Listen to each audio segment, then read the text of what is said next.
What's going on, everybody, and welcome back to the channel. So now that the national championship is over and all of bowl season has finally wrapped up, it is time to talk about the biggest winners and losers of this year's bowl season and postseason. This video is going to be focusing in on the winners. I will have another video focusing on the losers coming out around the same time. Just for clarification, though, these are in no particular order or ranking. They are just overall winners for this video. I'm not really trying to rank them or compare one winner versus another winner. Just, you know, who won out of bowl season is really the big thing here. With that being said, though, let's go ahead and get into who I think the biggest winners long-term from bowl season are. I'm going to start off with South Carolina. Now, South Carolina could make an argument to be the biggest winner of them all. They've greatly exceeded all expectations from even the craziest of their fans. I mean, if you would have told South Carolina fans that they were going to beat Auburn and Florida, go to a bowl game and dominate North Carolina, I don't think any of them would have believed you, and even if they did, almost no one would be disappointed with those results coming into this season. But specifically focusing in on the bowl game, it was a game to me that showed why college football is so great. I mean, South Carolina came into this game. They're starting their fourth quarterback of the season in De'Kerion Joyner, and they still dominate the game. Guys like Kevin Harris, Jaheim Bell have huge games for them as well. And to me, the biggest takeaway was just first how good it was to see some of their veteran players like De'Kerion and like Kevin Harris have such big games. It's incredibly well-deserved for what all those players have put in, what they've been through over the few years with coaching turnover and, you know, a lot of up and down seasons, a lot of losses, a lot of heartbreak there, especially with a guy like De'Kerion Joyner. I mean, he's a big-time quarterback recruit coming out of high school at Fort Dorchester. He gets to South Carolina. It doesn't pan out at quarterback. They ask him to move to receiver, and he, boom, anything he can do to help his team, he moves to receiver. He doesn't even think about transferring. Plays receiver for a little bit, plays it for this entire season here in his last year at South Carolina, and then they get to bowl season, and Luke Doty's out, have another quarterback transfer out of the program, and all of a sudden, you know, they have Zeb Nolan, but, you know, they're not incredibly confident in him going forward, and they asked De'Kerion, hey, can, you know, transition back to quarterback, and he, boom, never skips a beat, transitions right back to quarterback, and picks up right where he left off in high school, it looks like. I mean, he was absolutely killing it out there. Had a couple huge throws, ran the ball well, played outstanding. I mean, absolutely outstanding. It's great to see something like that. If you guys don't know his story, you should definitely look it up. He has an absolutely amazing story, and he's been through a lot, and it was great to see him in particular, and really a bunch of the other veteran guys finally, you know, get a chance to get a big win. And sort of, you know, feel accomplished and win something for all of the work and stuff that they've been through, all the work they've put in. It was also great to see some of their younger talent on display, guys who are going to be back next year, what kind of momentum that can carry into next season and beyond with these guys, like a Jaheim Bell who had an absolutely crazy game, who's listed as a tight end, but I mean, is he really a tight end? The dude runs like a 4.4 40. He's ridiculous. He's basically a big wide receiver. He plays running back too. He's an absolute freak athlete. You got a Zach Pickens and a Jordan Birch. I mean, the list goes on and on and on of all the young guys who are going to be back for them. And that's got to be super exciting for South Carolina fans who haven't had a whole lot to cheer about recently. Overall, Shane Beamer has just done an outstanding job in year one with this program. That should be commended. This bowl game is just another great way for them to top it all off. And it really also, to me, it helps get the taste of that bad loss to Clemson out of their mouths heading into next year. They were on a great trajectory. They were coming off of big wins over Florida and Auburn. They were, you know, home sellout crowd for the last game of the year against in-state rival Clemson, and they ended up getting shut out like 30-0. I think was the final score, something around that. And it was really an unfortunate way for them to end the season after how well they had done. And then, you know, getting that bowl win like that and the way they did against North Carolina, who is considered to be a much more talented team, a team that's further ahead in their development than South Carolina, I think that's huge for them. And I think that's great for the program going forward. The next big winner I have is Georgia. This one is obvious, just to be honest. I mean, Georgia finally got over the hump. They won the national championship. They beat their kryptonite and Nick Saban in Alabama. It doesn't get any better than being national champions, and that makes them an obvious winner from this postseason. But this win honestly goes beyond just being national champions for Georgia. It silences all the doubters who have been saying they can't beat Alabama all this time. It silences all the doubters about saying Kirby can't win the big game. Gets rid of all those 1980 comments that every other fan base has been throwing at them. This win silences all of that. It silences all the critics and doubters for them. it was Georgia's best chance to pull it off. I mean, they had an incredible team that was incredibly veteran, while Alabama was having a pretty inconsistent season with a lot of injuries, a lot of youth. I mean, it was kind of an if not now, then win moment for Georgia. Some people were calling it a must-win, and they came out and they delivered. And to me, that can completely change the trajectory of the program going forward. I mean, Georgia was already recruiting with the best of them, performing at an elite level on the field. They were already a blue blood program who was dominating the sport. But this win can signify taking that next step forward to hopefully, get more national championship appearances and wins in the future. Take that next step as a program to go from the bridesmaid to the bride a few more times. Overall, just a massive win for everybody around the Georgia program, all their fans, the entire state, really. Outstanding win for them. Definitely a huge winner from bowl season. My next winner is Baylor. Baylor is a team that is very interesting to me going forward because of a guy like Dave Aranda. This guy's an absolute superstar head coach in the making. You could argue he already is a superstar head coach. He's transformed Baylor into a New Year's Six level team, the potential Big 12 contender for years to come, and he's done it, quote, the right way. Which I think that's a phrase that's used way too often in my opinion and used incorrectly a lot of times. But in this case, it applies very well. Dave Aranda is a process-focused guy. He's focused on long-term success, not just getting a quick, fix and short-term success to boost himself. He's focused on building a real program here. He has shown little to no interest in leaving Baylor despite having lots of other offers to go to what you would normally consider better programs than Baylor, and for the bowl game, any New Year's Six win is a huge win, especially for a program like Baylor that's sort of on the rise right now, and coming off of a couple, really down years. They had one really good year with Matt Rule. Other than that, they've had a lot of struggles ever since RG3 left, and it looks like they finally got a guy who's going to be there long term, and hopefully can carry that momentum forward into recruiting next season. It's massive for the program. I mean, getting a big New Year's Six win like that is huge for them. But, I mean, particularly what helps them a lot as well is not just the New Year's Six win, but getting a win over another up-and-coming program in Ole Miss, who's from the SEC no less. I mean, in a major win, momentum boost for the entire program, like I said. I'm very interested in seeing how well Baylor continues this momentum and builds upon this going forward, especially in the Big 12. The Big 12 is going to look a lot different soon anyway. Maybe Baylor can be the team to rise to the top of that newly formed Big 12.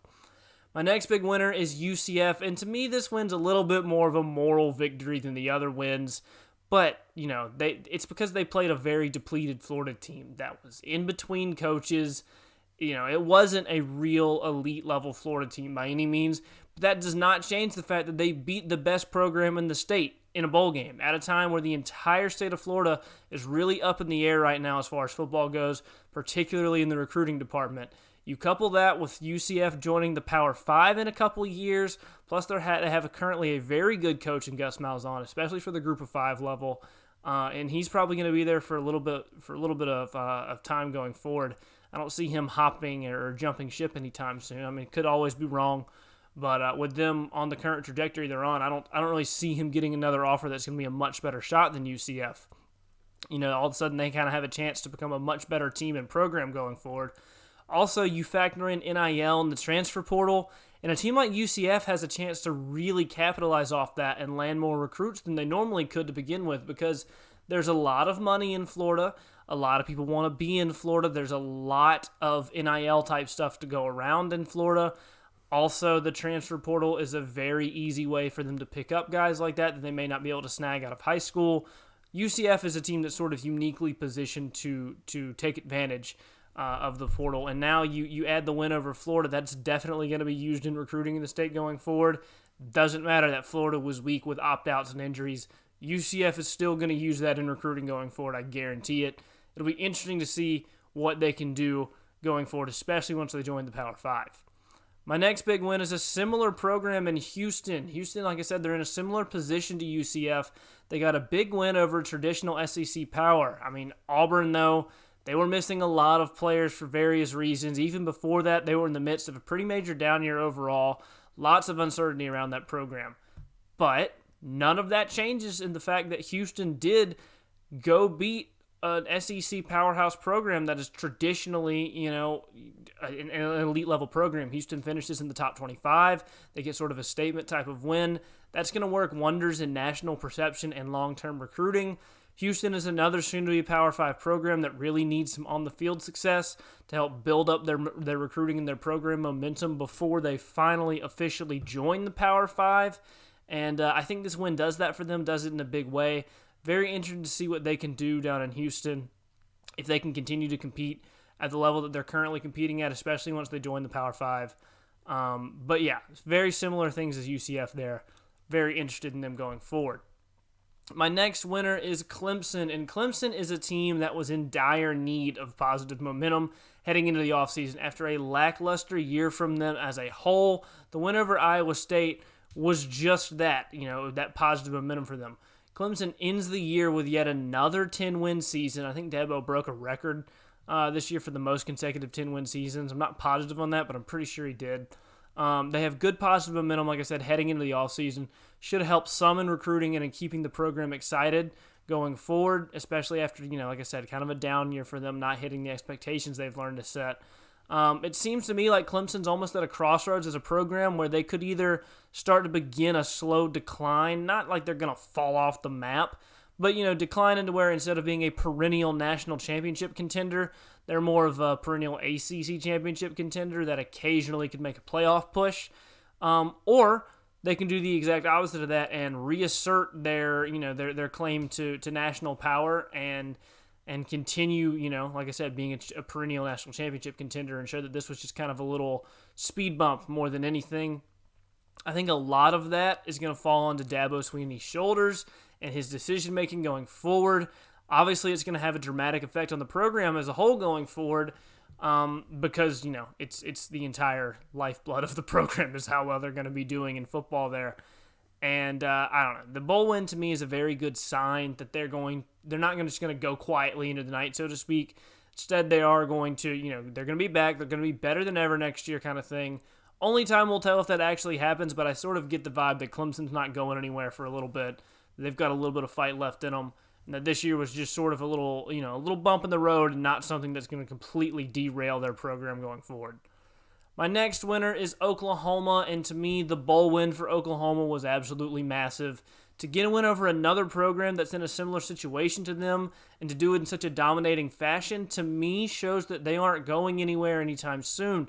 Despite a lot of the bad news that's been circulating around the team and program recently, Bob Stoops, to me, is to credit for that, in my opinion, because he came in, he kept the team on the right track for bowl season. He kept their momentum up instead of, what happened at Oregon where Mario Cristobal leaves and the whole team's kind of deflated.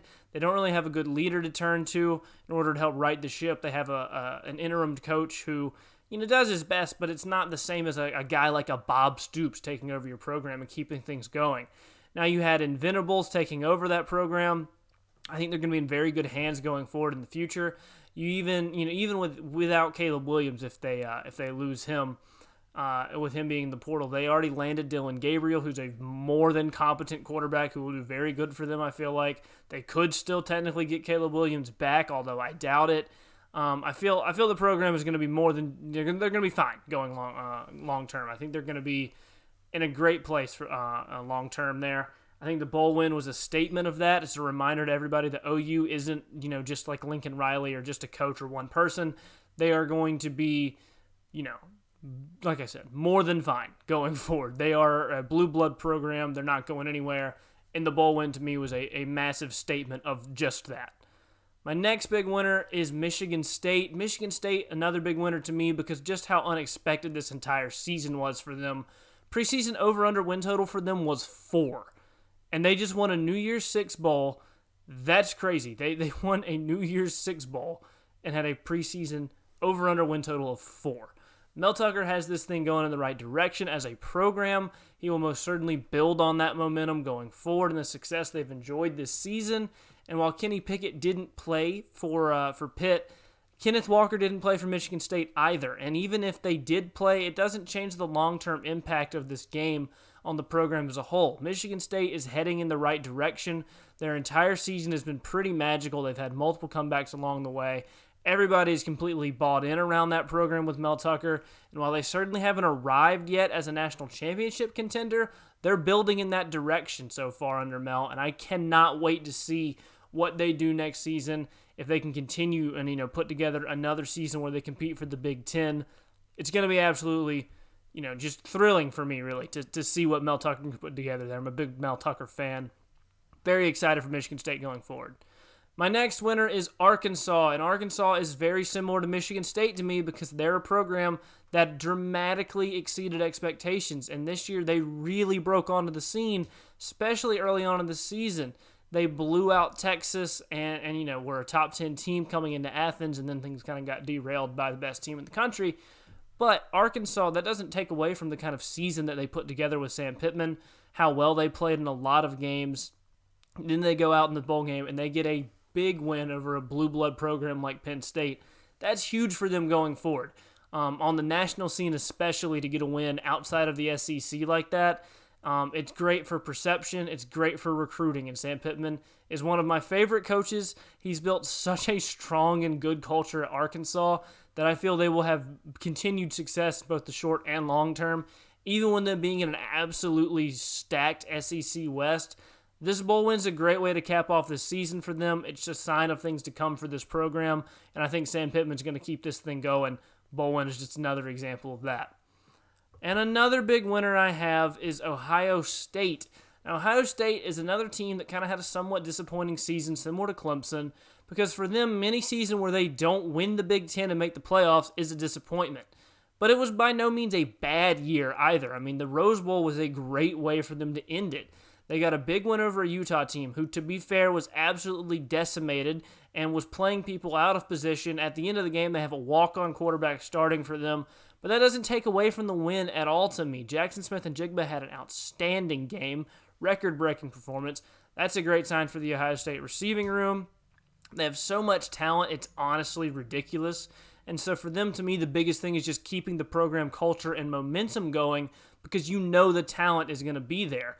And this one was a great way to do that. Also, it's another elite game from C.J. Stroud, which should be very encouraging for Ohio State fans going forward.